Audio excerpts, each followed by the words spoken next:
mi hijastra me prohibió asistir al cumpleaños de mi amada nieta. Entonces le enseñé cómo es que realmente se juega. Antes de que empieces a escuchar esta historia, necesito que sepas una cosa. Yo no soy el héroe de este relato. No lo soy. Soy solo un hombre que hizo lo que tenía que hacer, que a veces es lo mismo que ser un héroe, pero que se siente diferente desde adentro.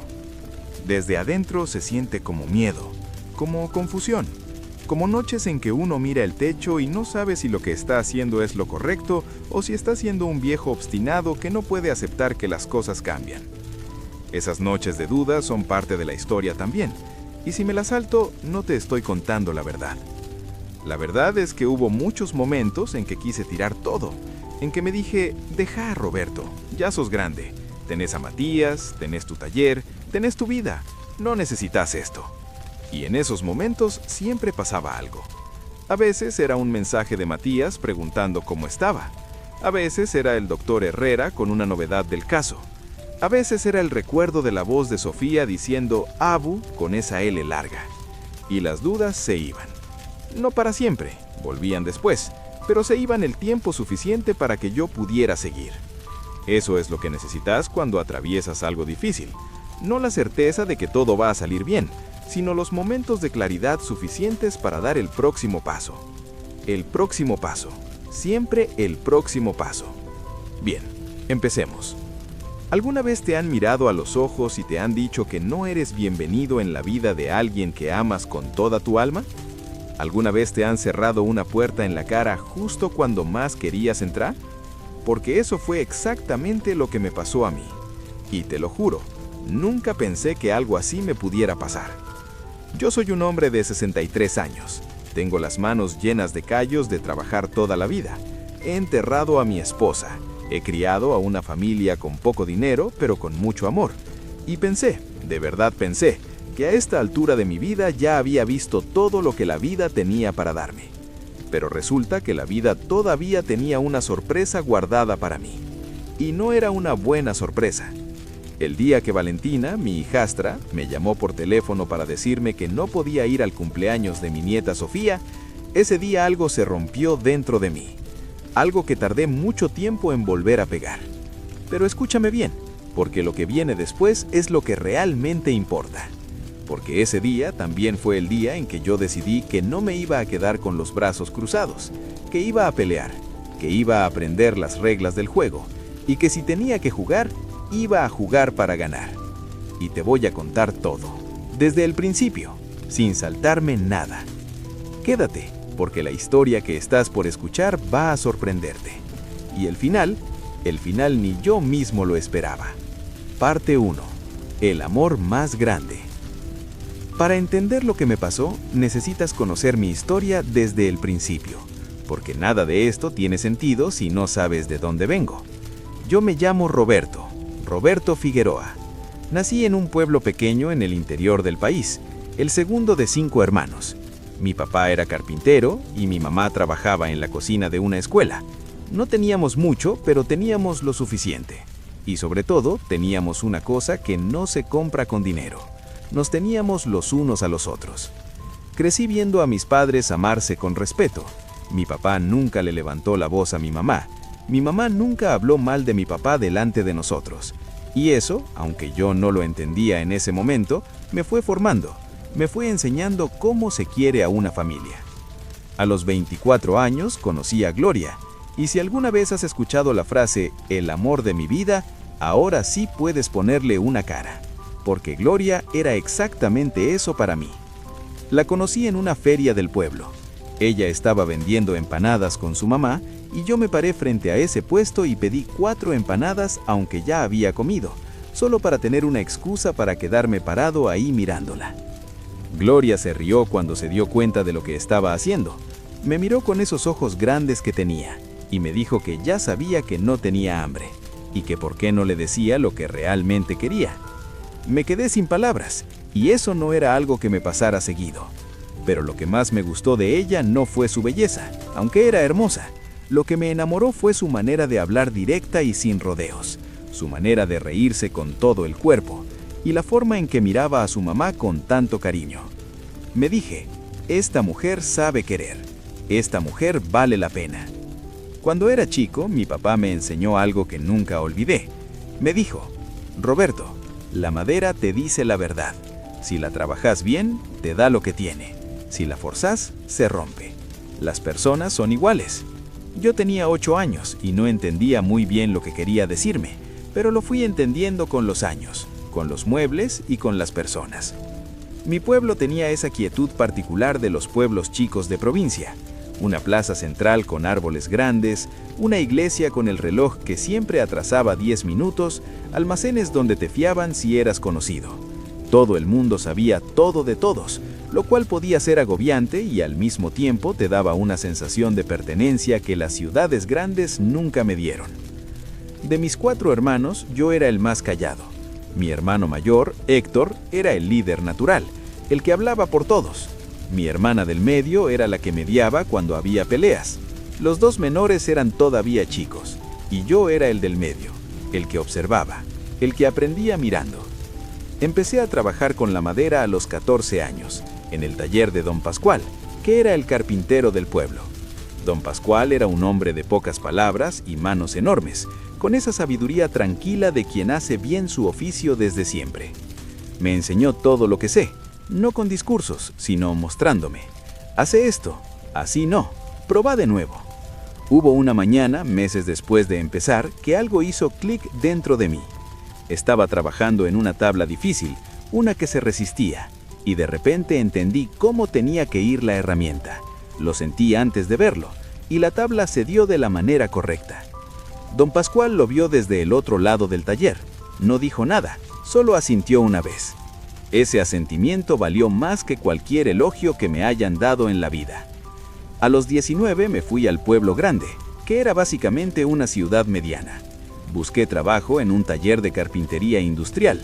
El trabajo era más mecánico que en el taller de don Pascual, más producción en serie, menos arte, pero aprendí otras cosas, cómo trabajar con plazos, cómo tratar con clientes, cómo cotizar. Y en ese pueblo grande, a los 24 años, fui a una feria de artesanos un domingo de primavera. Y vi a Gloria. Ella estaba detrás de una mesa con un mantel de cuadros rojos y blancos, rodeada de empanadas que olían tan bien que uno podía seguir el olor desde la mitad de la cuadra. Tenía el pelo recogido, pero algunos mechones sueltos por el calor. Llevaba un delantal verde sobre una remera azul. Se reía con su mamá de algo que yo no escuché. Me acerqué como si fuera a comprar empanadas. Pedí 4. Me las dio sin mirarme, porque estaba sirviendo a otra persona al mismo tiempo, con esa eficiencia de la gente que trabaja bien. Cuando me miró para cobrarme, vi sus ojos, marrones, con una chispa, el tipo de ojos que te miran y te dan la sensación de que te ven de verdad, no solo la cáscara. Le di el dinero, ella me dio el vuelto, y mientras lo hacía me preguntó, ¿de dónde sos? No te vi por acá, antes. De Esperanza, el pueblo de donde era. Ah, ¿y qué haces acá? Trabajo, carpintería. ¿Y te gusta? Mucho. Bien, la gente que hace lo que le gusta es más interesante. Y le atendió al siguiente cliente. Yo me quedé ahí parado con las empanadas en la mano y el corazón haciendo algo raro en el pecho. Volví 3 veces más ese día con el pretexto de comprar más cosas. La segunda vez ya se dio cuenta. La tercera vez me dijo con una diversión en los ojos que me llegó al alma. Ya compraste como para alimentar a una familia de 5. Es que están muy buenas. Sí, ya sé. ¿Cómo te llamas? Roberto. Yo soy Gloria. Y eso fue todo. Pero fue suficiente para que yo volviera la semana siguiente, y la siguiente, y la siguiente. El casamiento con Gloria no fue una cosa perfecta, como ningún casamiento lo es. Hubo años buenos y años en que las cosas eran difíciles. Hubo periodos en que el dinero era tan justo que contábamos los pesos para llegar a fin de mes. Hubo periodos en que el trabajo en el taller era escaso y yo llegaba a casa con la moral baja y Gloria me lo notaba en la cara. Gloria tenía una manera de manejar mis épocas difíciles que tardé años en apreciar del todo. No me daba discursos, no me decía que todo iba a estar bien, solo seguía. Seguía cocinando la cena, seguía preguntando cómo me había ido, seguía arrancando ese mate a la tarde que para mí significaba que el día podía empezar de nuevo. Un día, cuando ya éramos mayores y teníamos esa confianza de la gente que lleva mucho tiempo junta, le pregunté cómo lo hacía. Le dije, Gloria, en mis épocas malas vos nunca te derrumbas. ¿Cómo haces? Me miró como si la pregunta fuera medio obvia. Me dijo, Roberto, me derrumbo sola en el baño y después salgo y sigo. No tiene más ciencia que esa. Me reí, mucho. Pero después me quedé pensando en eso, en el coraje silencioso que hay en eso, en llevar las cargas propias sin mostrarlas para poder seguir siendo el sostén de los demás. Eso era Gloria. Eso fue durante 30 años. Y cuando ella se fue, yo tuve que aprender a hacerlo solo, a llevarme mis derrumbes al baño y salir y seguir. No lo aprendí perfecto. Hay noches que todavía me derrumbo y tardo en salir, pero aprendí lo suficiente para seguir. Y no me equivoqué. Nos casamos 2 años después y en ese tiempo aprendí 2 cosas muy importantes sobre Gloria. La primera, que era la persona más generosa que había conocido en mi vida. La segunda, que tenía una hija de 3 años de una relación anterior. La niña se llamaba Valentina. Y desde el primer momento que la vi, sentada en las rodillas de Gloria con un vestido celeste y las trenzas a medio hacer, supe que esa niña también iba a ser parte de mi vida. No lo dudé ni un segundo. Para mí, Valentina nunca fue la hija de Gloria. Desde el primer día fue mi hija. Punto. No necesitaba un papel ni un juez para decirme eso. Yo lo sentía en el pecho. ¿Que su papá biológico existía? Sí, existía. Un hombre que desapareció cuando Gloria quedó embarazada y que reaparecía de vez en cuando le convenía para llevarle un regalo a Valentina y luego desaparecer de nuevo por meses. Ese hombre que se hacía llamar padre solo cuando era cómodo serlo. Yo no quería ser ese tipo de padre. Yo quería estar ahí todos los días. Y estuve. La llevé al jardín de infantes, la fui a buscar cuando se enfermó en la escuela, le enseñé a andar en bicicleta en el estacionamiento del supermercado porque en casa no había lugar. Le revisé los deberes, la escuché llorar cuando sus amigas del colegio la dejaron de lado en un recreo, la acompañé a su primera función de teatro, donde hacía de árbol y le emocionaba tanto que todos se notaban. La crié, eso es lo que hice. La crié con todo lo que tenía. Y Gloria me lo reconocía. Me decía que yo era el padre que Valentina necesitaba, que ella no hubiera podido pedirle más a la vida.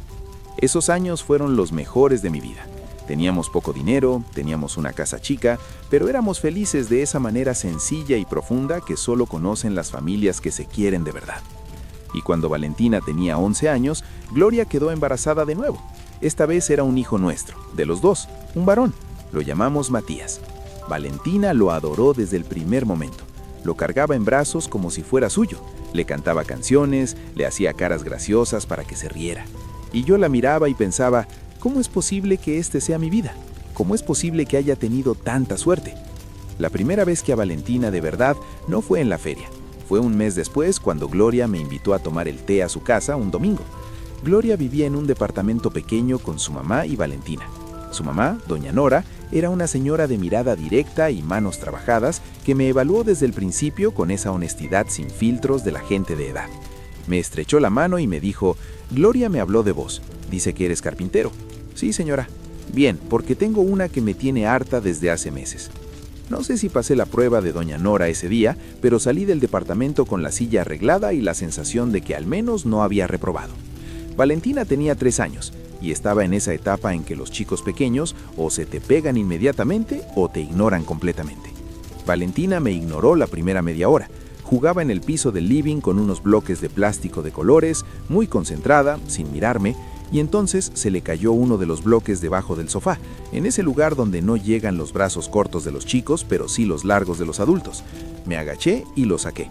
Valentina lo miró, me miró a mí, volvió a mirar el bloque, y me dijo muy seria, «Gracias», y volvió a jugar. Gloria me miró desde la cocina donde estaba preparando el té. Tenía una sonrisa que decía todo. Esa fue la primera interacción con Valentina. No fue dramática ni especial, pero fue el principio de todo. Los meses siguientes, Valentina fue acostumbrándose a verme. Primero me ignoraba, después me miraba desde lejos. Después empezó a acercarse cuando yo estaba haciendo algo con las manos, porque a ella le gustaba ver cómo las personas hacían cosas. Un día que yo estaba en la cocina de Gloria arreglando una bisagra rota, Valentina se subió a una silla para verme mejor y me preguntó, ¿qué haces? Arreglo esto, le mostré la bisagra. Estaba rota. ¿Por qué se rompió? Porque se usó mucho tiempo y se fue gastando. ¿Y ahora va a estar bien? Sí, ahora va a estar bien. Ella lo consideró. Entonces, ¿tú arreglas cosas rotas? Eso hago. Valentina asintió, como si eso cerrara algo importante en su cabeza, y se bajó de la silla y se fue a jugar. Pero desde ese día empezó a traerme cosas. Un juguetito al que se le había caído un brazo, una cajita de madera que no cerraba bien, un librito al que se le había despegado la tapa. Yo arreglaba todo con la misma seriedad con la que arreglaba los muebles grandes, porque para ella esas cosas eran tan importantes como cualquier otra. Y ella lo notaba.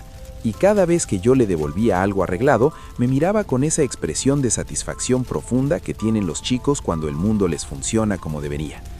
Un año después de conocer a Gloria, me hizo una pregunta que no esperaba. Estábamos los tres en la plaza, un domingo al mediodía. Valentina corría detrás de unas palomas que se espantaban cada vez que se acercaba. Gloria y yo estábamos sentados en un banco.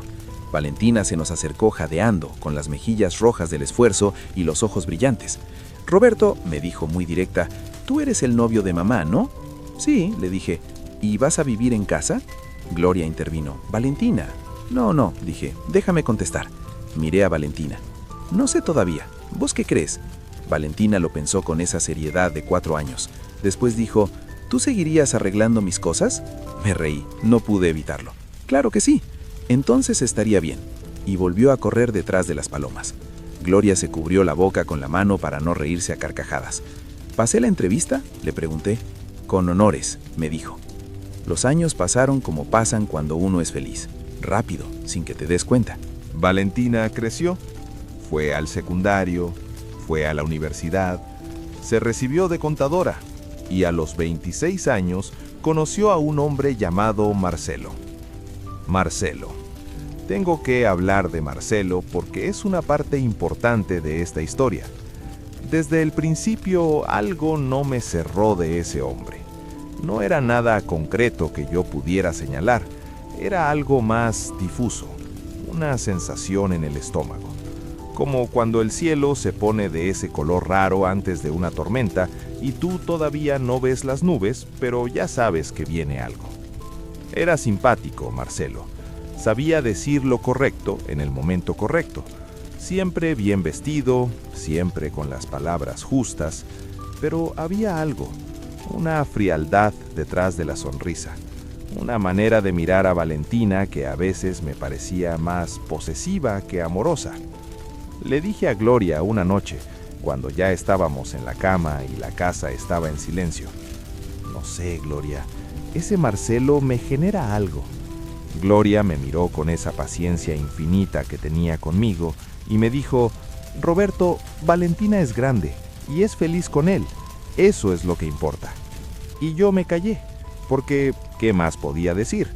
No tenía pruebas, solo tenía ese presentimiento que no se iba. Se casaron un año después, una boda linda con flores blancas y una torta de 4 pisos. Valentina estaba radiante. Y yo la llevé al altar porque su papá biológico no apareció, como siempre, y ella me pidió a mí. Ese momento de caminar con ella hacia el altar con el brazo de ella apoyado en el mío, ese fue uno de los mejores momentos de mi vida. Me llené los ojos de lágrimas y tuve que mirar para arriba para que no se me notara. Gloria me apretó la mano cuando volví a sentarme a su lado y me sonrió. Ella sabía. Y después vino el momento más hermoso de todos. Valentina tuvo una hija, Sofía, mi nieta Sofía. ¿Cómo te explico lo que sentí la primera vez que tuve a Sofía en brazos? No sé si las palabras alcanzan. Es como si de repente el universo entero se hubiera comprimido en ese pequeño bulto rosado y arrugado que lloraba a los pulmones y no pesaba nada. Como si todo lo que había vivido hasta ese momento hubiera sido el camino para llegar a ese instante. Sofía me miraba con esos ojitos que todavía no ven bien, y yo le decía en voz bajita, «Hola, mi vida, soy tu abuelo, y te voy a querer toda la vida». Y lo cumplí cada día. Todos los sábados iba a verla. Le llevaba algún juguetito, no caro, pero algo. Le leía cuentos, aunque ella todavía no entendía las palabras. La cargaba y le cantaba esa canción que le cantaba a Valentina cuando era chica. A medida que Sofía fue creciendo, nuestra relación fue creciendo con ella. Cuando empezó a caminar, yo era el primero que ella buscaba para mostrarme cada paso. Cuando aprendió a decir abuelo, que le salía como abuelo, con esa L larga y dulce, yo pensé que me moría de amor ahí mismo. El día que Sofía nació, yo estaba en el pasillo del hospital. Valentina no quería que yo estuviera en la sala del parto, lo cual era entendible. Marcelo estaba adentro. Yo esperaba afuera. Estuve esperando 2 horas y media. Llamé a Matías, que estaba en su ciudad. Me dijo que me avisara en cuanto hubiera novedades. Llamé a mis hermanos también.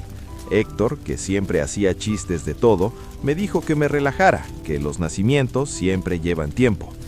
Me tomé un café de la máquina del hospital que estaba tibio y sabía a cartón. Me lo terminé igual. Caminé el pasillo de ida y vuelta varias veces hasta que me di cuenta de que estaba molestando a una señora mayor que esperaba algo y que me miraba con paciencia. Me senté y recé.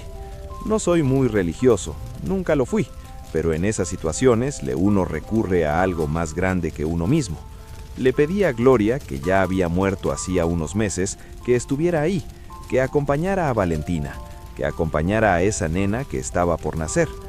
Cuando salió el médico y me dijo que todo estaba bien, una nena sana, Valentina bien, me paré tan rápido que se me fue la sangre a los pies y tuve que apoyarme en la pared.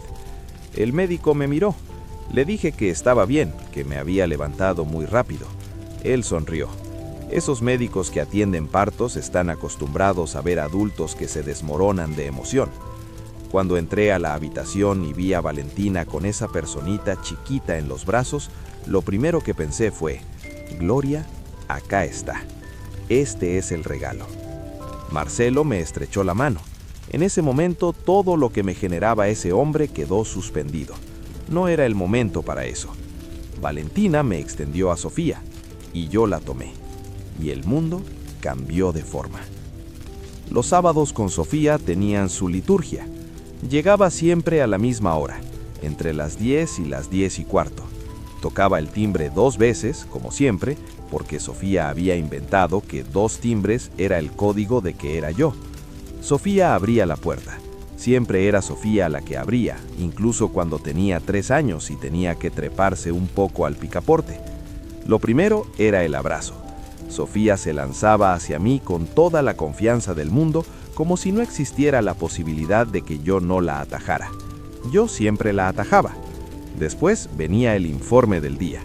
Sofía tenía la costumbre de contarme lo más importante que había pasado durante la semana antes de que yo pudiera ni sacar la mochila, como si la noticia hubiera estado esperando todo el tiempo hasta que yo llegara para poder salir. Abú, esta semana hicimos un experimento en el jardín con semillas. Abú, me salió sola una trenza. Abú, vi un gato naranja en la vereda que me siguió 2 cuadras. Yo escuchaba cada historia con la misma atención, no porque todas fueran extraordinarias, que no lo eran, sino porque para Sofía sí no eran, y lo que importa a los que queremos, importa a nosotros también. A veces Valentina se quedaba mientras yo llegaba para saludarme y darme alguna indicación. Abú, hoy almorzó poco, así que si pide merienda temprano, dásela.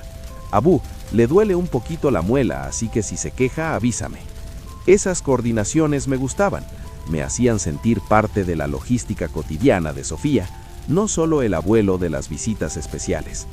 Después Valentina se iba y Sofía y yo teníamos el día. El parque era casi obligatorio. Habíamos construido una relación con ese parque a lo largo de años. Conocíamos cada banco, cada árbol, cada esquina donde las palomas se juntaban más. Las palomas nos conocían, o al menos eso le parecía a Sofía, y quizá tenía razón. Siempre se acercaban a nosotros con más confianza que a los otros visitantes del parque. Sofía tenía teorías sobre las palomas, que cada una tenía nombre aunque no lo supiera, que se comunicaban entre ellas con los movimientos de la cabeza, que la más vieja del grupo era la que decidía cuándo moverse. La última teoría me pareció especialmente interesante y se la dije. Sofía me miró muy seria. Abú, así funcionan todos los grupos. El más viejo decide. No pude discutirle ese punto. Teníamos nuestras cosas, ella y yo, nuestros juegos secretos, nuestra sopa favorita que yo le hacía cuando se quedaba a dormir en casa, con fideos con forma de estrella que ella elegía en el supermercado. Nuestras caminatas por el parque, donde siempre parábamos en el mismo banco a darle migajas de pan a las palomas. El diagnóstico fue un martes a las 3 de la tarde. El doctor nos hizo sentar antes de hablar. Eso ya era una señal. Los médicos que no tienen malas noticias no te hacen sentar primero. El nombre de la enfermedad lo había escuchado antes, como todos, pero nunca como algo propio. Nunca como algo que te llega a la mesa de tu casa y se sienta sin que nadie lo invitara. Gloria lo escuchó con esa calma que tenía ella para las cosas grandes. La calma que no era indiferencia, sino la calma que viene de haber pensado en las posibilidades antes de que lleguen. Me tomó la mano. Eso fue lo primero que hizo, tomarse de mi mano. No al revés, que sería lo que uno esperaría. No yo tomándole la mano a ella para que no tuviera miedo. Ella tomándome la mano a mí, como si supiera que yo lo iba a necesitar más. La conocía bien. El médico habló de tratamientos, de posibilidades, de plazos que no eran certezas. Yo escuché, pero fue como escuchar a través de un vidrio. Las palabras llegaban, pero tardaban en aterrizar. Gloria hacía preguntas, buenas preguntas, específicas, prácticas. ¿Cuándo empezamos? ¿Qué efectos secundarios? ¿Qué cambios de hábitos? Como si estuviera organizando un proyecto, no su propia enfermedad. Al salir del consultorio era de tarde. El sol estaba bajando y el cielo tenía ese naranja que a Gloria siempre le gustó. Caminamos una cuadra en silencio. Y después Gloria se paró y me miró y me dijo: no me hagas cara de que me estoy muriendo, Roberto. Todavía no me estoy muriendo. Gloria, te conozco la cara. Esa cara que tenés no me sirve. Necesito la otra cara. ¿Qué otra cara? La cara de que vamos a pelear esto juntos y que después vamos a hablar de esto como de una de las épocas difíciles que pasamos. Esa cara. La miré. Tenía los ojos brillantes, pero no estaba llorando. Sostenía mi mirada con toda la fuerza que la conocía. Cambié la cara. Bien, dijo ella, y me apretó la mano. Eso es. Y caminamos. Los meses que siguieron fueron exactamente lo que el médico había dicho. Difíciles. Las quimioterapias la debilitaban. Había días buenos y días malos. Los malos días eran muy malos. El cuerpo de Gloria, ese cuerpo que había sido siempre fuerte y eficiente, que nunca se enfermaba de casi nada, peleando contra algo que no se veía. Pero en los días buenos era Gloria. En los días buenos me pedía que le contara cosas del taller, que le hiciera esa sopa de verduras que a ella le gustaba, que le leyera en voz alta, que decía que mi voz le daba sueño, pero de la buena manera, de la manera que te relaja. En los días buenos hablábamos. Hablamos de Valentina, hablamos de Matías, hablamos de Sofía, que tenía 3 años y que venía a visitarla, y se subía a la cama con cuidado y se acurrucaba al lado de su abuela sin saber muy bien qué pasaba, pero sabiendo que pasaba algo. Hablamos de nosotros, de los años que habíamos tenido, de las cosas buenas, que eran muchas, de las cosas que hubiéramos hecho diferente, que también eran algunas. Una noche me preguntó: ¿te arrepientes de algo de nuestra vida juntos? Pensé honestamente antes de contestar. No me arrepiento de nada de lo que fue. Hay cosas que me hubiera gustado hacer diferente, pero no me arrepiento. ¿Qué hubieras hecho diferente? Hubieras peleado menos esa vez que nos fuimos de vacaciones al río y yo quería pescar y tú querías ir al pueblo. Ella se rió. Esa risa que me llenaba el pecho de algo que no tiene nombre. Esa era mi vida. Esa era mi familia. Esa era mi razón de levantarme todas las mañanas. Y entonces Gloria se enfermó. Guardo silencio un momento cuando escribo eso, porque no hay manera de decir lo que no duela. Gloria se enfermó. 3 palabras que cambiaron todo. Fue un martes de julio de 1989 cuando el médico nos dio el diagnóstico. Cáncer, pancreático, estadio 3. Yo tenía 58 años, Gloria tenía 56, y el médico, un hombre joven, con lentes y voz tranquila, que me imagino que había dado esa noticia demasiadas veces, nos explicó con cuidado y con palabras claras qué significaba eso. Significaba que teníamos tiempo, pero no demasiado. No voy a contarte todo lo que pasó en esos meses porque hay cosas que pertenecen solo a nosotros, a Gloria y a mí. Hay momentos que son demasiado privados para compartirlos. Pero sí te voy a decir esto. Esos meses fueron los más duros y al mismo tiempo los más llenos de mi vida. Hablamos de todo lo que nunca habíamos hablado. Le dije cosas que nunca le había dicho. Lo que me confirmó ese diagnóstico fue algo que pasó meses después. Una tarde de esas de visita acordada, llegué y Sofía corrió a recibirme como siempre. La alcé, la di vueltas, ella se reía. Y cuando la bajé, vi que Marcelo nos miraba desde el pasillo con una expresión que duró solo un segundo antes de que la borrara. Pero la vi. Era una expresión de alguien que ve algo que no puede controlar y no lo tolera. Fue un segundo. Nadie más lo vio, pero yo lo vi. Y lo guardé en algún lugar de la memoria donde se guardan las cosas que no entendés del todo todavía, pero que sabes que van a importar más adelante.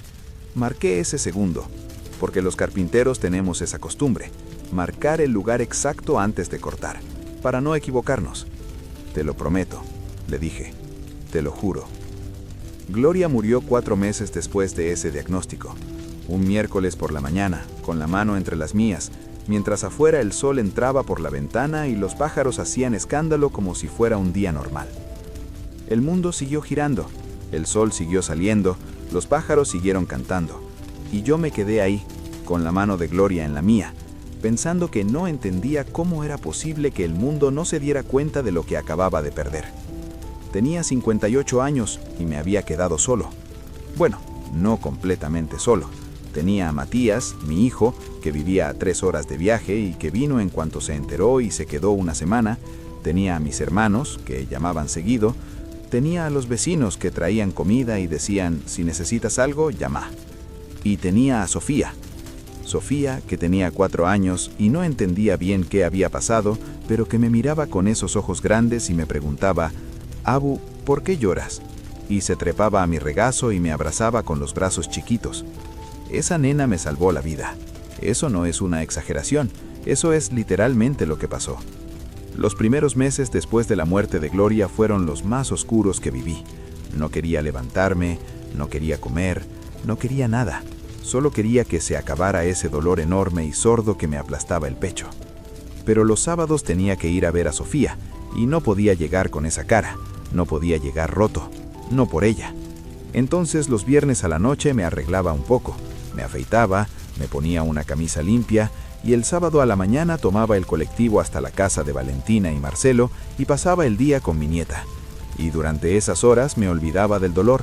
Durante esas horas era simplemente el abuelo de Sofía, y eso era suficiente para seguir. Parte 3. Las nubes que se van juntando.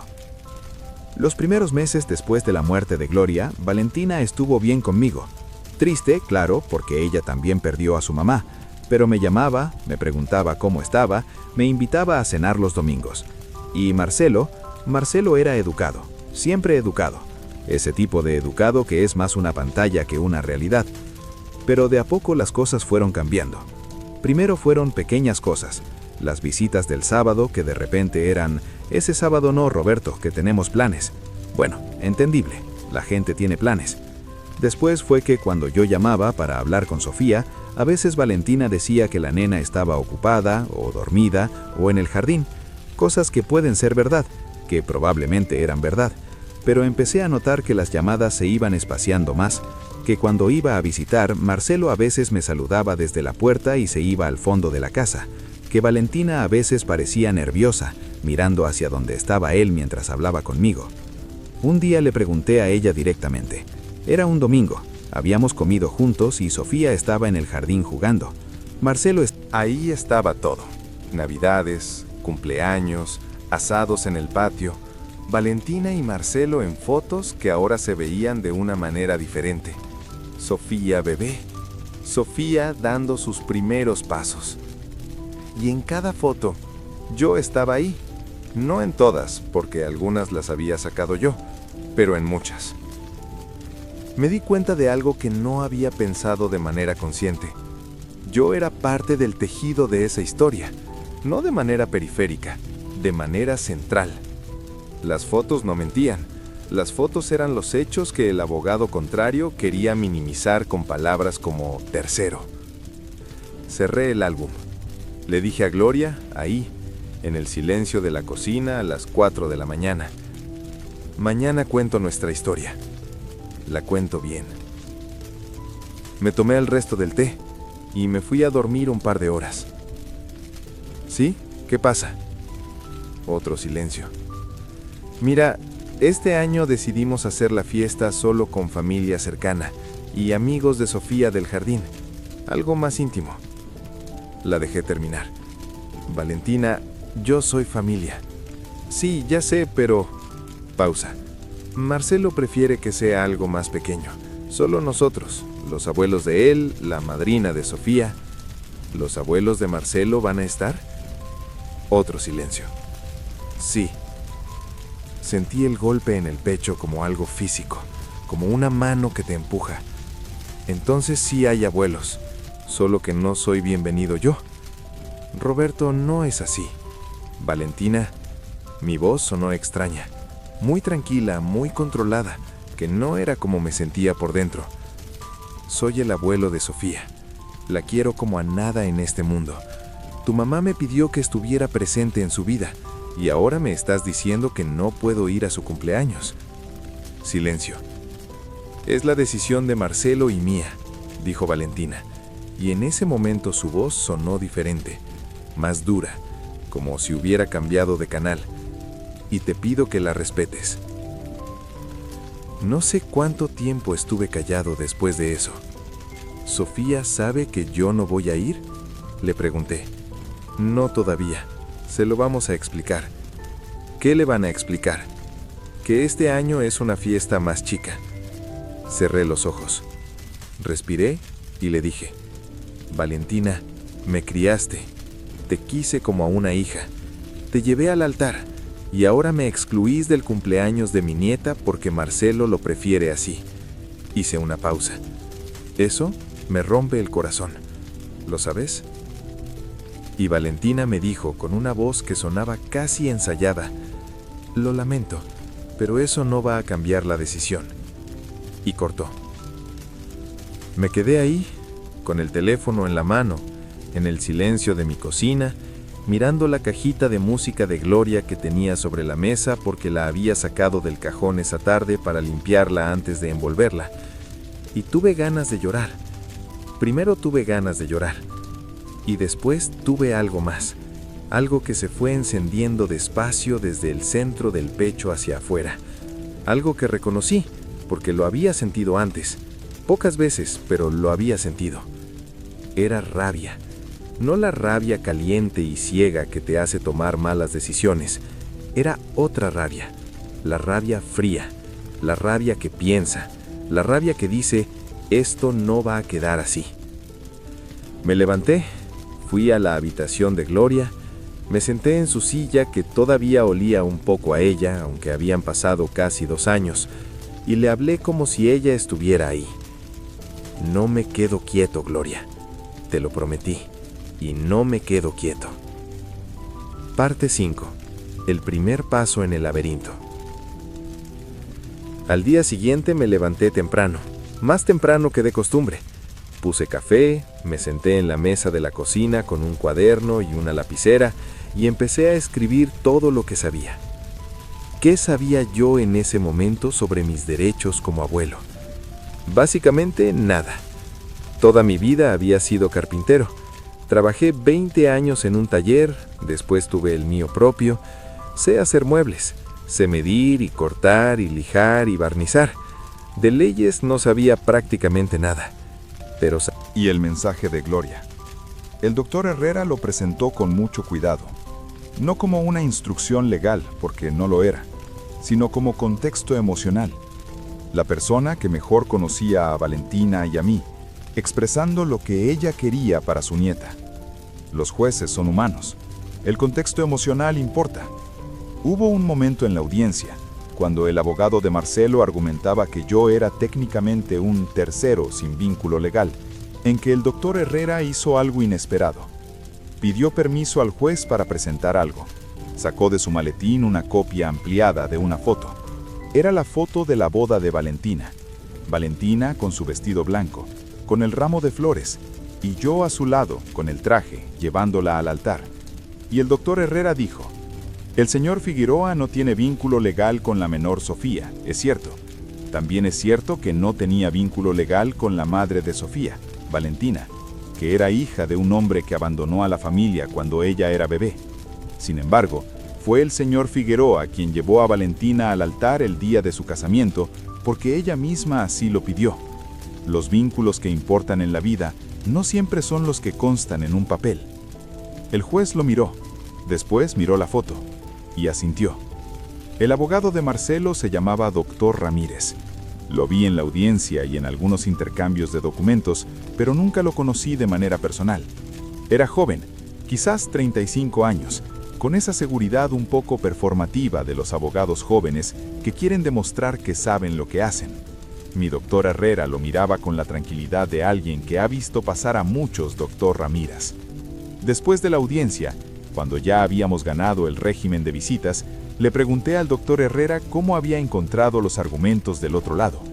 Me dijo algo que me sorprendió.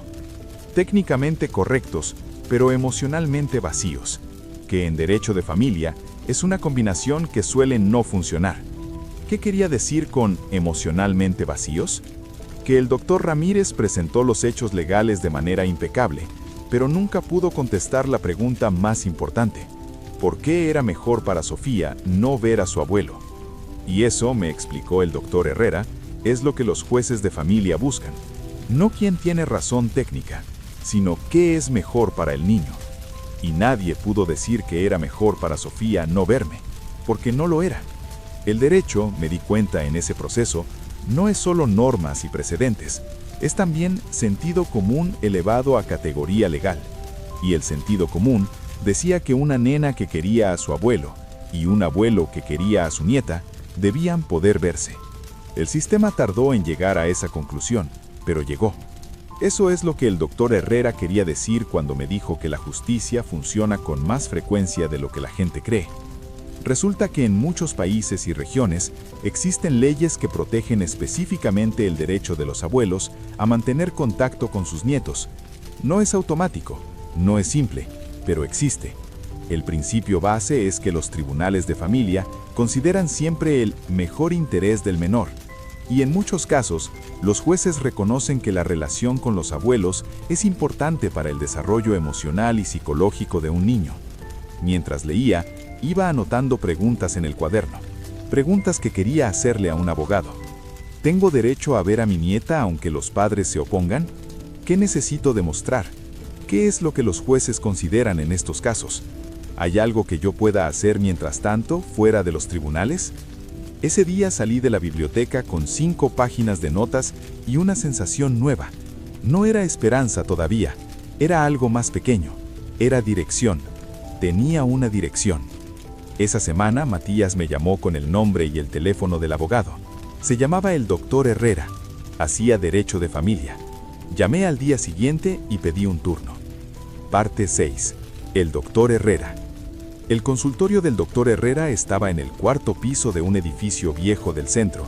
Subí por una escalera de mármol gastado que me pareció un poco irónica para un lugar donde la gente va a pedir justicia.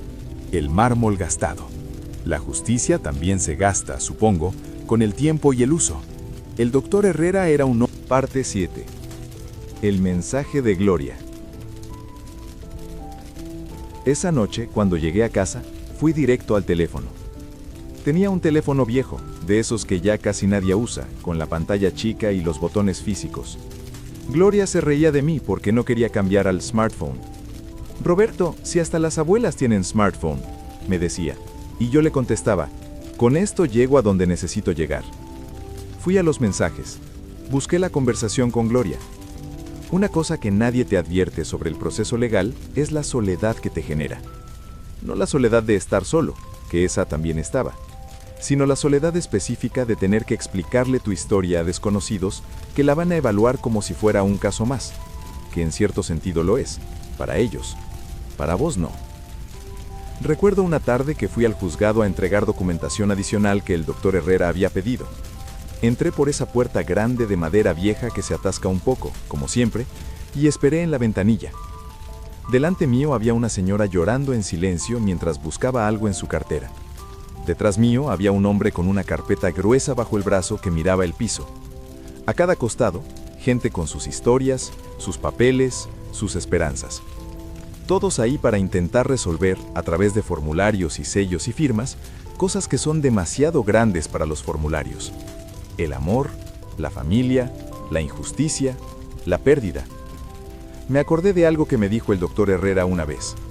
La justicia no es perfecta, pero es lo que tenemos, y a veces funciona.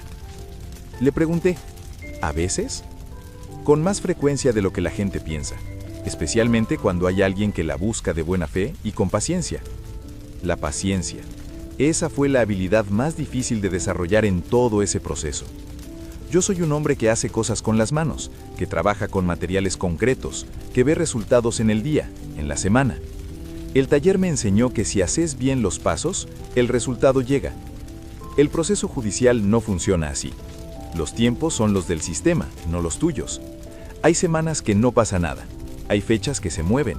Hay esperas que se extienden sin que nadie te dé una razón clara. Aprendí a llenar esas esperas con trabajo, con el taller, con la familia, con las preparaciones que el doctor Herrera me pedía.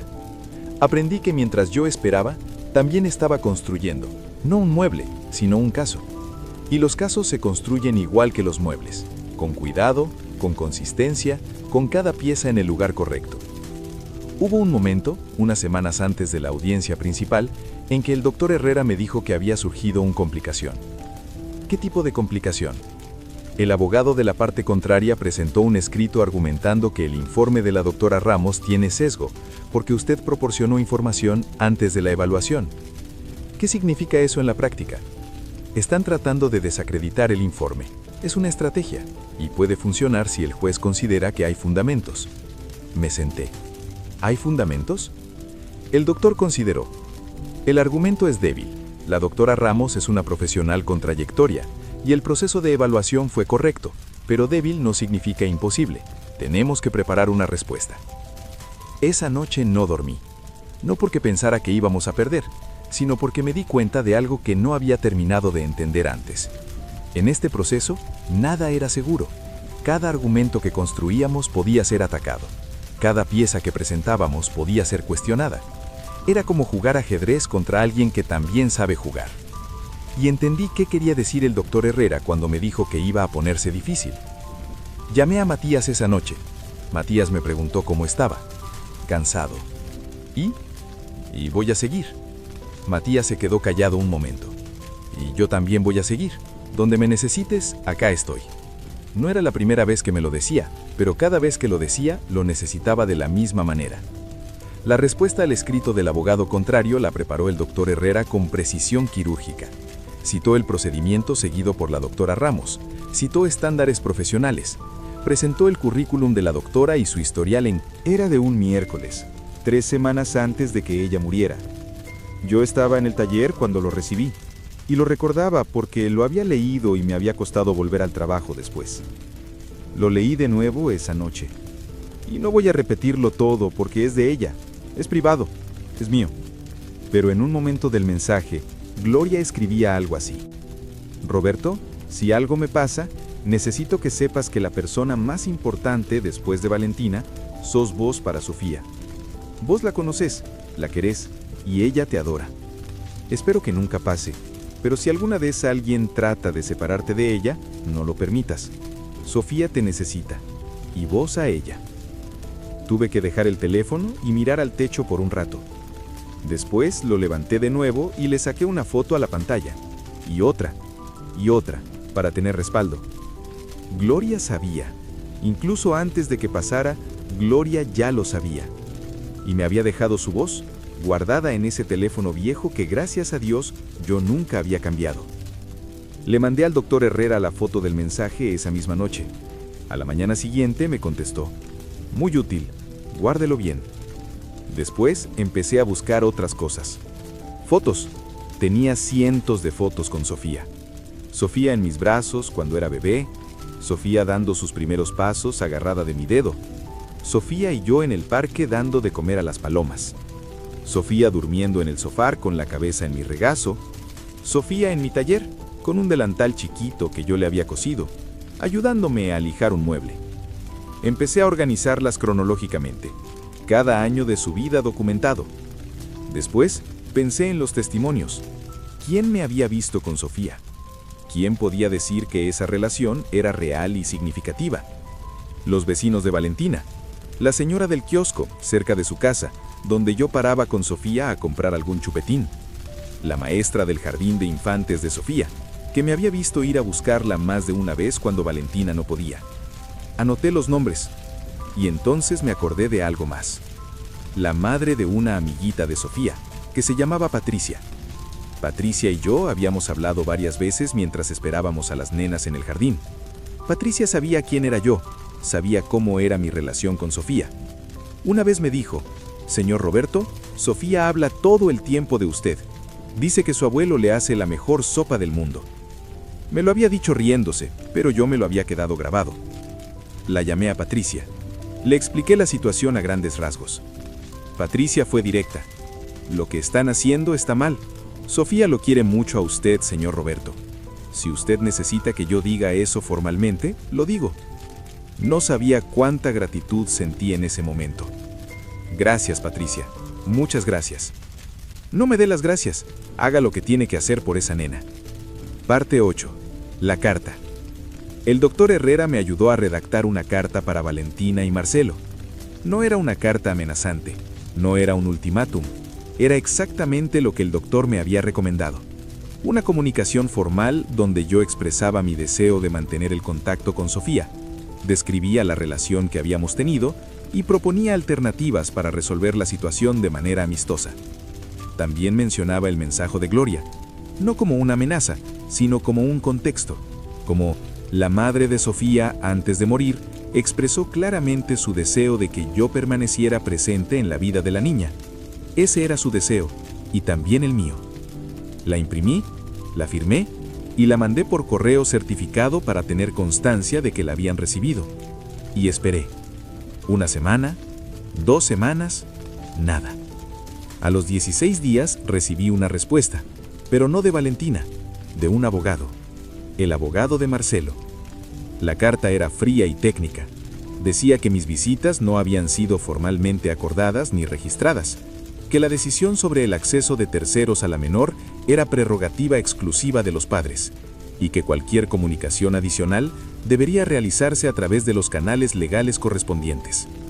Terceros. Me llamaban tercero. Yo, que llevé a Valentina. Parte 10. La psicóloga y la verdad que ella vio. La psicóloga que hizo la evaluación se llamaba doctora Silvina Ramos. Era una mujer de unos 40 años, seria pero no fría. Hablaba despacio, con cuidado, como si cada palabra la pensara antes de soltarla. Primero, habló con Valentina y Marcelo por separado. Después, habló conmigo. Después, en sesiones separadas, habló con Sofía sola. Mi entrevista con la doctora Ramos duró casi 2 horas. Me preguntó de todo, de mi historia con Valentina, de mi relación con Gloria, del vínculo con Sofía, de las actividades que hacíamos juntos, de cómo me sentía desde que no podía verla. Traté de ser honesto y directo, no exageré nada, no minimicé nada. Le conté de la sopa de estrellitas, de las palomas del parque, de los sábados. Le conté que Sofía me llamaba Abo, con esa L larga. Le conté que la primera vez que la vi era un bulto rosado y arrugado que no pesaba nada. La doctora escuchó y tomó notas sin parar. Al final me preguntó: ¿qué significa para usted esta relación con su nieta? Y yo le dije algo que sentí desde las tripas. Es lo que me queda de Gloria, no en el sentido de que Sofía sea solo un recuerdo. Es que Gloria me enseñó a querer a esa familia. Y Sofía es la continuación de eso, es el futuro de todo lo que construí. Y yo soy parte del pasado de ella, de su historia. Eso no se puede borrar, aunque alguien quiera borrarlo. La doctora dejó de escribir por un momento y me miró. ¿Tiene usted algún miedo relacionado con esta situación?, me preguntó. Sí, le dije sin dudar. Tengo miedo de que Sofía crezca sin saber quién fue su abuela Gloria, porque yo soy el que más la conoció. Yo soy el que puede contarle. Si me desaparecen de su vida, esa historia se pierde. La doctora asintió despacio. Parte 12. La espera. La espera después de una audiencia es su propio tipo de tormento. Habías dicho todo lo que tenías para decir. Habías presentado todo lo que tenías para presentar. Y ahora no quedaba nada más que hacer salvo esperar que alguien que no te conocía, en una sala fría sin ventanas, tomara una decisión sobre tu vida. Pasé esas semanas haciendo lo que siempre hago cuando estoy angustiado: trabajar. Volví al taller. Tenía algunos encargos que me habían esperado durante todo el proceso: una mesa, un estante, una cuna para el bebé de los hijos de mi vecino. La cuna me llevó más tiempo del normal. La hice con más cuidado, con esa madera de pino que huele bien y que tiene una veta hermosa cuando la lijas bien. La forré por dentro con una tela suave. Le tallé pequeñas estrellas en la cabecera. Mientras trabajaba, pensaba. Pensaba en Sofía. Pensaba en Gloria. Pensaba en Valentina. ¿Qué había pasado con Valentina? ¿Cuándo había empezado a cambiar? Porque yo recordaba a la nena que era, a la chica del vestido celeste y las trenzas a medio hacer que se sentaba en las rodillas de su mamá en una feria, a la adolescente que venía a contarme sus cosas con esa confianza que tienen los hijos con el padre que los escucha. ¿Cuándo había dejado de ser esa persona? ¿Cuándo había empezado a ser la mujer que me mandaba un abogado en lugar de hablar conmigo? Marcelo. La respuesta siempre terminaba siendo Marcelo. Pero también, ¿y Valentina? ¿No tenía ella su propia responsabilidad? ¿No había tomado ella la decisión de escuchar a su marido en lugar de escuchar a su propia historia? A veces me enojaba con ella, a veces la entendía. Nunca dejé de quererla. Una tarde, mientras estaba en el taller, sonó el teléfono. Era Valentina. Me quedé mirando la pantalla durante 4 o 5 sonidos. No sabía si atender. Atendí. Papá. Era la primera vez que me llamaba papá en mucho tiempo. Valentina. Silencio. Quería preguntarte cómo estás. No le creí del todo que fuera solo eso, pero tampoco quise cerrarlo. Estoy bien, trabajando. ¿Y vos? Bien. Pausa. Sofía pregunta por vos. Mucho. Cerré los ojos. Me alegra que me lo digas. Papá, yo... Calló. ¿Podemos hablar algún día, en persona, sin abogados, sin todo esto? Dudé. Valentina, hay un proceso abierto. Tendría que consultarle al doctor Herrera si es apropiado. Sí, claro. Su voz sonó pequeña. Lo entiendo. Valentina, esperé que siguiera escuchando. Yo nunca dejé de quererte. Quiero que lo sepas. Silencio largo. Yo tampoco, dijo, muy bajito, y cortó. Me quedé un rato con el teléfono en la mano pensando en qué significaba esa llamada. No llegué a ninguna conclusión concreta, pero algo había cambiado, aunque no supiera qué. Parte 13. El sobre. La resolución llegó un jueves. El doctor Herrera me llamó. Roberto, llegó la resolución del juez. ¿Puede venir al consultorio? ¿Cuándo? Hola, Valentina. Pausa. Tiene que estar de vuelta a las 7. De acuerdo. Y Sofía me agarró de la mano y me jaló hacia dentro de la vereda diciendo: Abu, te tengo que mostrar algo. Tengo un libro nuevo que me regalaron y tiene un dragón que habla. Y yo la seguí, y el mundo volvió a tener sentido. Parte 15. Lo que no vi venir. Ahora viene la parte de la historia que no les conté al principio. La parte que cambió todo de una manera que yo nunca hubiera esperado. Durante los meses que siguieron a la resolución del juez, las visitas avanzaron como estaba establecido. Yo iba los sábados que me correspondían. Sofía y yo recuperábamos el tiempo.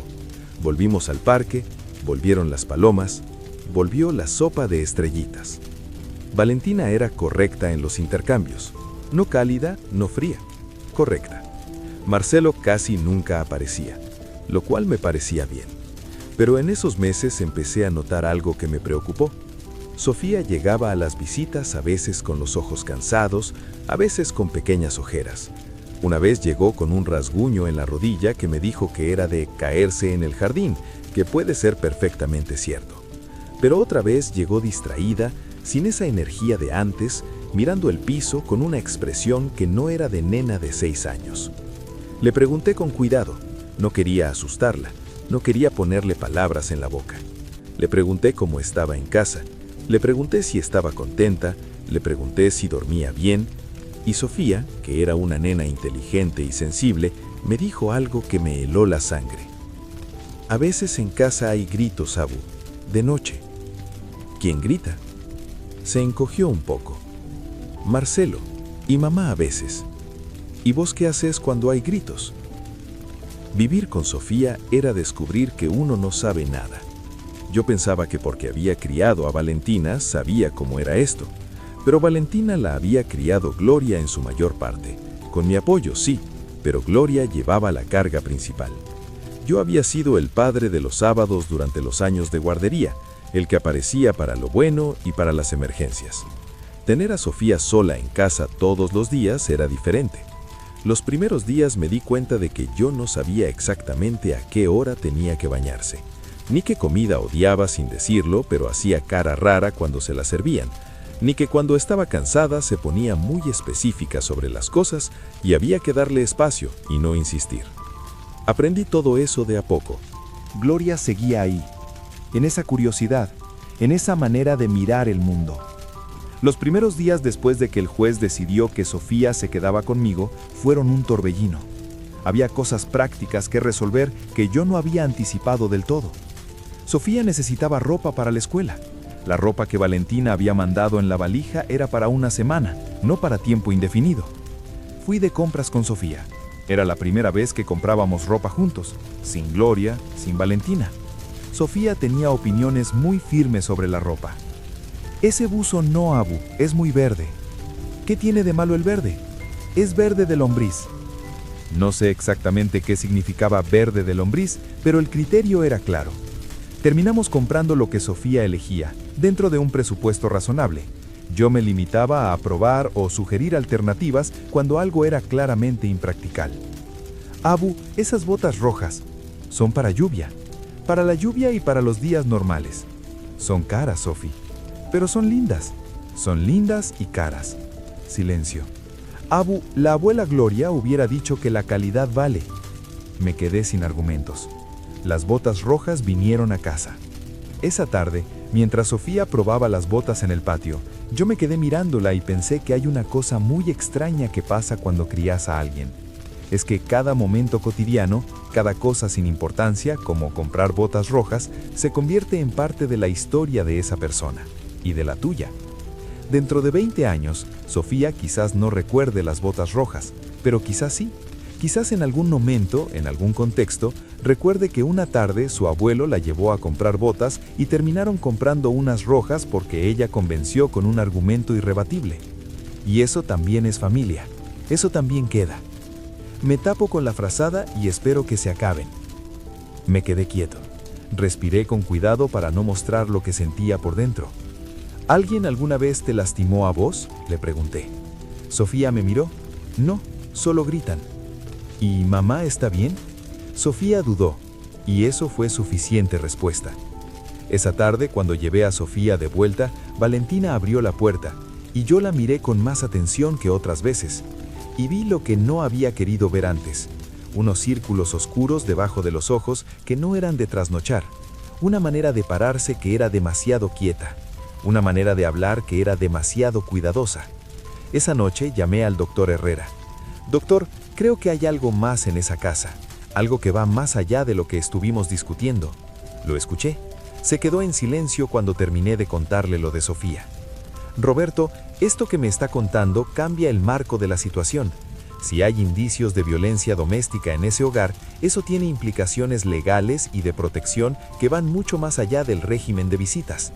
¿Qué quiere decir? Quiere decir que si existen situaciones de riesgo para la niña, el Estado tiene la obligación de intervenir. Y usted como alguien que tiene vínculo con la menor y que tiene conocimiento de posibles situaciones de riesgo, tiene tanto el derecho como la responsabilidad de informarlo. ¿A quién se informa? A los organismos de protección de la infancia y a la justicia de familia, y también directamente a la fiscalía si hay indicios de delito. Me quedé en silencio un momento. Si hago eso, ¿qué le pasa a Sofía? Depende de lo que encuentren. En el mejor caso, hay intervención, apoyo, se controla la situación y la nena sigue en su casa con su madre, pero con supervisión. En casos más graves, los organismos pueden determinar que el hogar no es seguro y la niña necesita ser... Pero también era correcto callarse. Era correcto saber que una nena de 6 años se tapaba con la frazada esperando que se acabaran los gritos y no hacer nada. No, no era correcto callarse.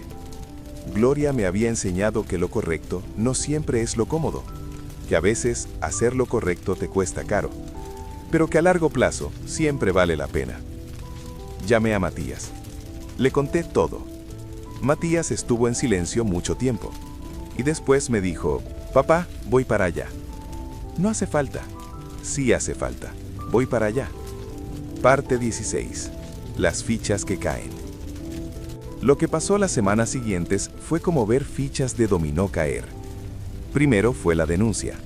La hicimos el doctor Herrera, Matías y yo. Fuimos al organismo de protección de la infancia y presentamos todo.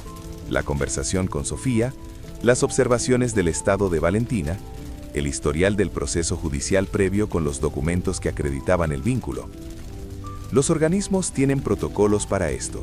Se activaron. Se abrió una investigación. No voy a contar todos los detalles porque algunos afectan a personas que merecen cierta privacidad incluso en esta historia, pero sí te digo lo que importa. Lo que encontraron fue esto. Marcelo tenía una historia que Valentina conocía en parte, pero que había elegido no ver en su totalidad. Había denuncias anteriores, de otra relación antes de la de Valentina, por violencia verbal y psicológica. Había un patrón. Y en la evaluación del hogar, los trabajadores sociales determinaron que el ambiente no era el más adecuado para el desarrollo de una niña de 6 años mientras se resolvía la situación. Valentina no fue separada de Sofía, eso es importante aclararlo, pero el juez determinó que mientras duraba la investigación y el proceso de intervención familiar, Sofía iba a estar temporalmente con alguien de la familia extendida. Y el juez preguntó si había alguien disponible. Yo levanté la mano. Bueno, metafóricamente. El doctor Herrera lo hizo de manera formal. Presentó todo, la relación previa reconocida, el domicilio, la situación económica, el apoyo de Matías, que se comprometió a ayudar, los testimonios. La decisión tardó días, los días más largos de mi vida. Y después llegó la resolución. Sofía iba a estar conmigo, temporalmente, con evaluación periódica, con supervisión, con la posibilidad de visitas de Valentina, pero conmigo. El día que fui a buscarla, Valentina estaba en la puerta con Marcelo no estaba, porque ya había salido del hogar familiar como parte del proceso. Valentina tenía una valija pequeña preparada con las cosas de Sofía. Me la entregó. Y en ese momento vi a Valentina de una manera que no la había visto desde hacía mucho tiempo. Vi a la nena del vestido celeste y las trenzas a medio hacer. Vi a la chica que un día me pidió que la llevara al altar porque confiaba en mí. Vi a mi hija y vi que estaba rota, no solo por lo de Marcelo, sino por todo, por años de ir en una dirección que la había alejado de todo lo que era. Le dije, Valentina, Sofía va a estar bien, y vos también vas a estar bien, pero necesitas ayuda, no de mí, profesional, ¿lo sabes? Valentina asintió, no habló, pero asintió. Cuando estés lista para hablar, estoy acá. Siempre estuve. Y ella se metió para adentro sin decir nada más. Sofía me agarró de la mano. Vamos, Abu. Vamos, mi amor. Parte 17. La casa que siempre fue suya. Hay algo muy Sí, necesito hacerlo, porque lo que hice estuvo mal. Cerrarte la puerta a vos. Cerrarle a Sofía el acceso a vos. Fui ciega a muchas cosas durante mucho tiempo. Marcelo me fue convenciendo de que vos eras, que tu presencia era un problema, y yo le creí. Su voz se quebró. Le creí a él antes que a vos, y antes que a mí misma, y eso estuvo muy mal. Estuve en silencio un momento. Valentina, yo sé que el amor a veces nubla las cosas, y sé que hay personas que saben exactamente dónde apretar para que uno pierda el norte. No te culpo. Pero algo tuve que haber visto, dijo ella. Mamá lo veía. Vos lo veías. ¿Por qué yo no? Porque era tuyo, le dije. Y uno no quiere ver lo que no quiere ver de las personas que ama. Eso no te hace mala persona, te hace humana. Otro silencio. ¿Puedo ir a ver a Sofía? Cuando quieras. Hay un horario establecido, pero yo no voy a ponerte obstáculos. Si Sofía quiere verte, y la quiere, venís cuando podás. Valentina empezó a venir los miércoles. Primero era una visita de 2 horas, después fue más. Y Sofía, que al principio se ponía un poco tensa cuando la veía llegar, fue aflojando con el tiempo. Un miércoles las vi desde la cocina. Valentina y Sofía estaban sentadas en la alfombra del living.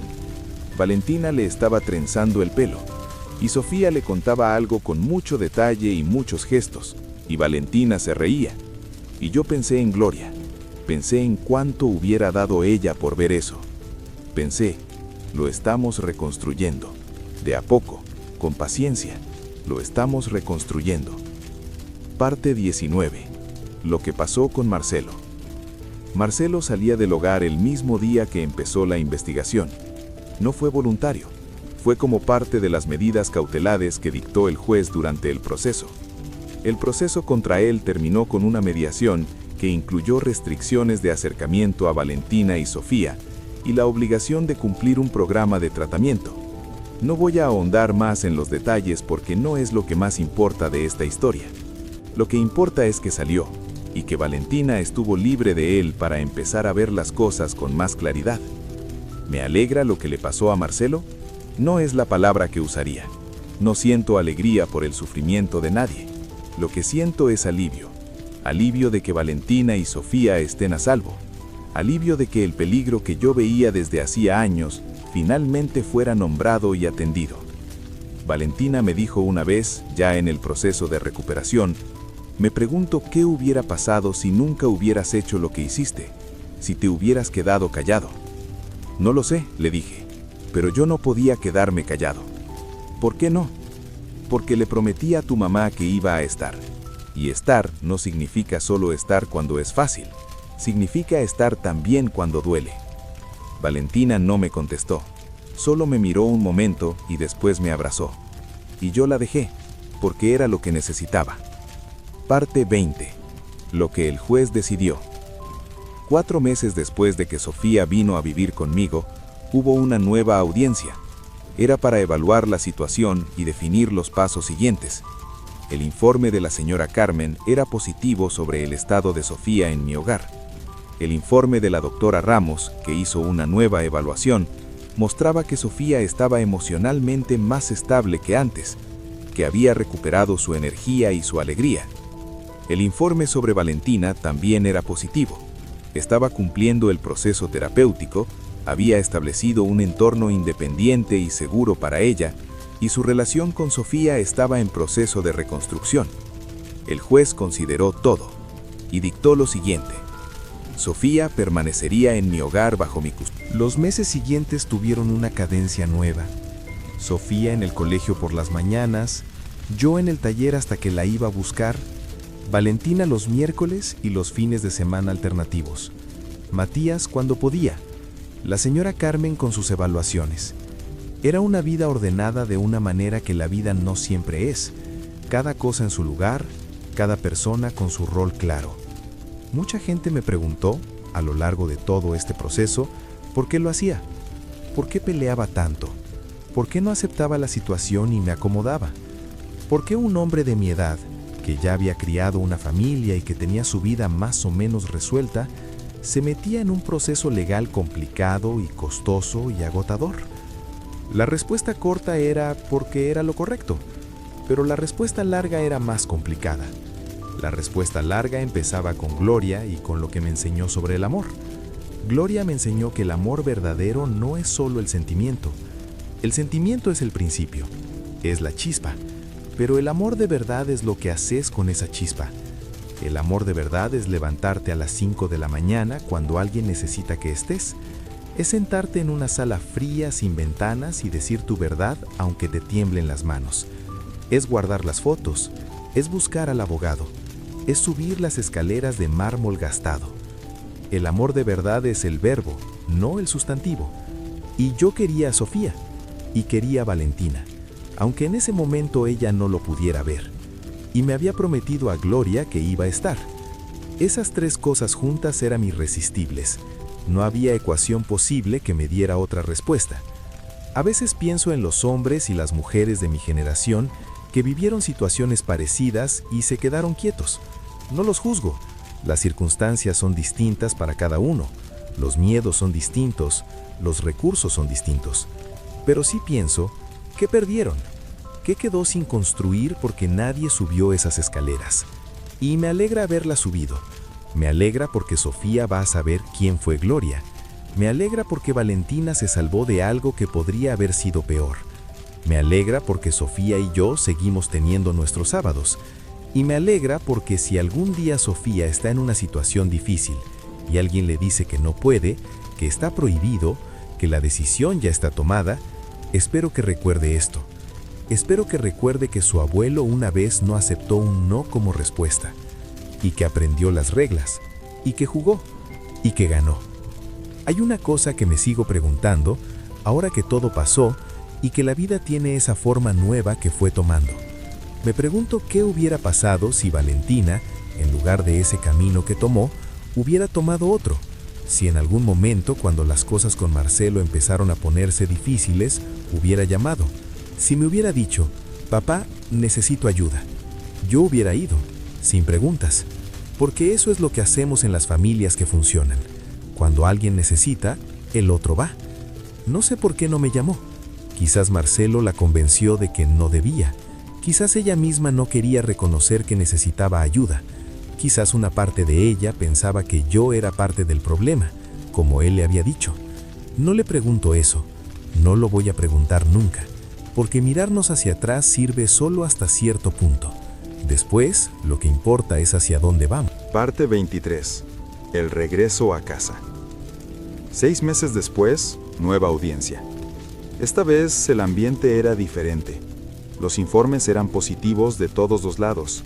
Valentina había completado el proceso terapéutico, tenía un trabajo estable, había establecido un hogar seguro e independiente. Sofía estaba bien, feliz, estable. La señora Carmen presentó su informe final con una conclusión clara.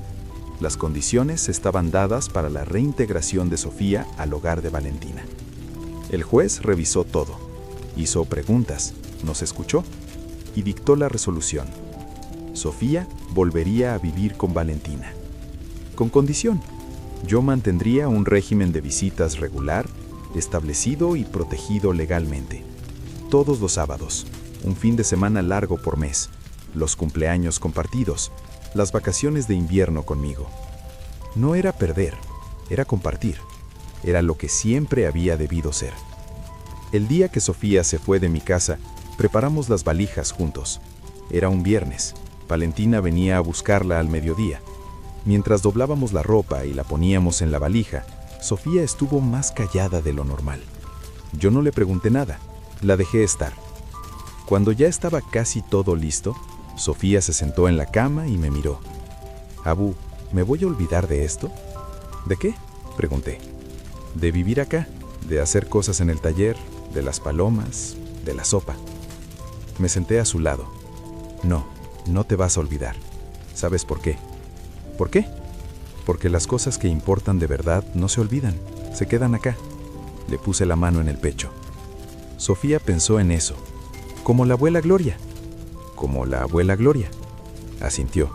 Pareció conforme con esa respuesta. Y después me dijo, «¿Me haces sopa de estrellitas el sábado que viene cuando venga a visitarte? Ya la voy a tener lista cuando llegues». Eso la conformó del todo. Se bajó de la cama y terminó de doblar sus calcetines como si la conversación hubiera quedado perfectamente resuelta. Los chicos tienen esa sabiduría que los adultos nos complicamos demasiado en encontrar. Parte 24. Lo que aprendí. Han pasado casi 2 años desde aquella llamada de Valentina diciéndome que no podía ir al cumpleaños de Sofía. 2 años que cambiaron todo. Hoy Sofía tiene 8 años. Va a 3er grado. Le encanta la madera y las ciencias, y los libros sobre animales marinos. Tiene una amiga del alma que se llama Camila, con quien habla por horas, y todos los sábados viene a mi casa, me abraza como si hubieran pasado meses, cuando en realidad fue una semana, y lo primero que pregunta es si hay sopa de estrellitas. Siempre hay sopa de estrellitas. Valentina está bien, mejor que bien. Está construyendo una vida nueva, lentamente, con los cimientos en el lugar correcto esta vez.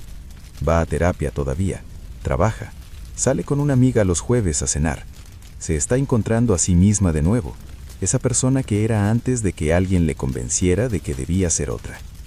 Y ella y yo tenemos lo que siempre tuvimos, aunque durante un tiempo lo perdimos. Nos tenemos, nos hablamos, nos tomamos mate. Le cuento cosas de Gloria y ella me cuenta cosas de su semana. No es todo perfecto, la vida no es perfecta, pero es buena, es real, es nuestra. Entonces, ¿qué aprendí de todo esto? Aprendí que el amor no es suficiente por sí solo. El amor necesita acción. El amor necesita valor. El amor necesita estar dispuesto a hacerlo.